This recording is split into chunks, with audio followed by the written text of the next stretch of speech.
ओम नमः शिवाय।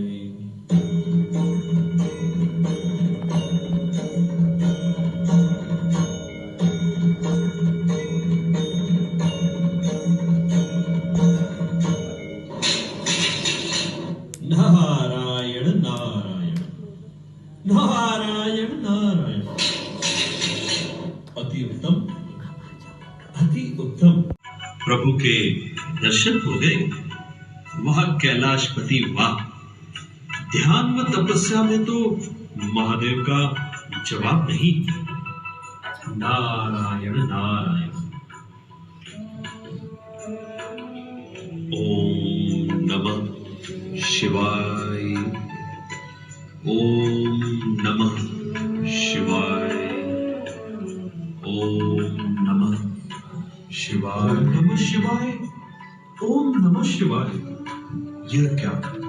हमने कभी इस पर ध्यान नहीं दिया। मैं तो पहली बार शंकर जी के मुख से शिव जी का नाम सुन रहा हूं। जब महादेव शिव शंकर ही सब कुछ हैं, तो उनके मुख से शिव का ध्यान लगाना, नारायण नारायण, इसका क्या रहस्य? इसका रहस्य तो मुझे पता करना ही होगा। लगता है आप भी इस पर विचार कर रहे होंगे। क्यों भाइयों और बहनों? नारायण नारायण नारायण नारायण नारायण नारायण। अब यह बुद्धि तो प्रभु स्वयं ही सुलझा सकते हैं। उठिए प्रभु। हे शिव शंकर, कैलाशपति, अपनी तपस्या को विराम देकर हमारी समस्या का समाधान कीजिए। नारायण नारायण नारायण नारायण।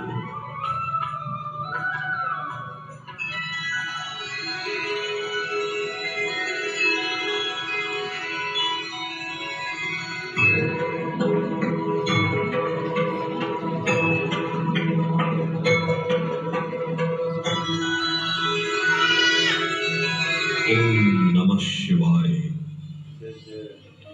नारद जी का कैलाश पर हार्दिक स्वागत है। कहिए मुनिवर, कैसे आना हुआ? नारायण नारायण। प्रभु, आपको महाशिवरात्रि की हार्दिक बधाई हो। आपको भी मुनिवर। प्रभु, हम सभी आपको ही शिव और शंकर मानते आए, परंतु आज यहाँ आने पर पता चल रहा है कि आप भी स्वयं किसी अद्भुत शक्ति के ध्यान में मग्न थे। आप शिव जी का ध्यान कर रहे थे, तो फिर कोई दूसरा भी आपकी तरह शिव है?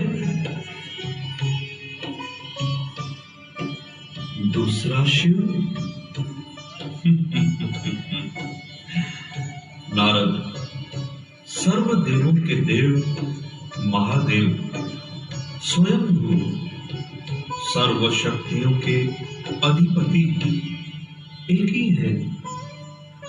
हम तीनों, ब्रह्मा, विष्णु और मैं, उनकी ही रचना है,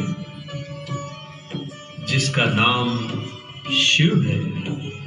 और शिव तो एक ही है, जो निराकार है, और वे हम सबसे ऊंच है।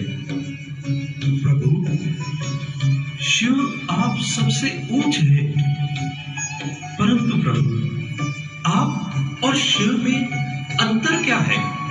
जरा इस बात को स्पष्ट कीजिए प्रभु। नारद, हम सभी देवताओं को अपना शरीर है, और किसी भी देहधारी को परमात्मा व शिव कहना अज्ञान है। शिव अर्थात शव से परे, ना तो उन्हें साकार ना ही हमारी तरह आकारी शरीर है। वे तो प्रकाश स्वरूप है, दिव्य ज्योति है। इसलिए ही मेरे सामने ज्योतिर्लिंग सदा ही रहता है। आपने जो 12 ज्योतिर्लिंगों का दर्शन किया, यह ज्योतिर्लिंग ज्योति स्वरूप परमात्मा शिव का ही यादगार है। नारायण नारायण। वाह प्रभु, आपने तो ज्योतिर्लिंग का अद्भुत रहस्य बता दिया। किंतु प्रभु, आपके पास तो वो तीसरी आंख है जिसे खोलते ही विनाश होता है। नारायण नारायण।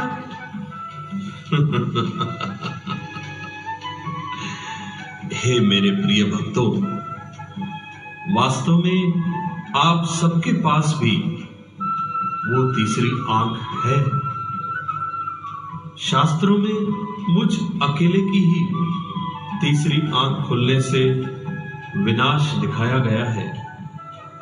वास्तव में आप जब अपने आत्मा की ज्योति को देख लेते हो तो आप सबकी तीसरी आंख खुल जाती है और फिर विनाश बाहर नहीं, पहले अपने अंदर के जो आसुरी संस्कार हैं उनका होता है। जब मेरे साथ आप सब भी तीसरी आंख खोलेंगे, अर्थात आत्मा का तीसरा नेत्र जगाएंगे, तब ही इस कलयुगी सृष्टि से पापों का अंत होगा। नारायण नारायण। प्रभु, फिर तो हमें जल्द ही अपनी तीसरी आंख खोल लेनी चाहिए। क्यों भाइयों और बहनों, क्या आप अपना तीसरा नेत्र खोलकर आसुरी संस्कारों का विनाश करना नहीं चाहेंगे? नारायण नारायण। वाह प्रभु वाह, आपने तो हम सभी की दुविधा को ही दूर कर दिया। तो हे शंकर जी, आज महाशिवरात्रि पर इन सब भक्तों के लिए परमात्मा शिव का क्या संदेश है?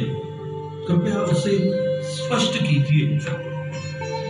नारद और हे प्रिय भक्तों, परमात्मा शिव का महाशिवरात्रि पर दिव्य संदेश हम सभी उनके ही माध्यम से सुन लें।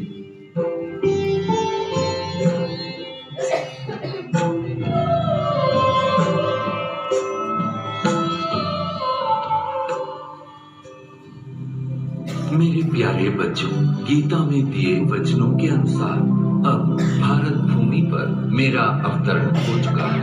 प्रजापिता ब्रह्मा के साकार मानवीय तन में मैं प्रविष्ट एवं सन्निविष्ट होकर सहज गीता ज्ञान एवं राजयोग द्वारा तुम आत्माओं को पावन बनाने का महान कार्य कर रहा हूं।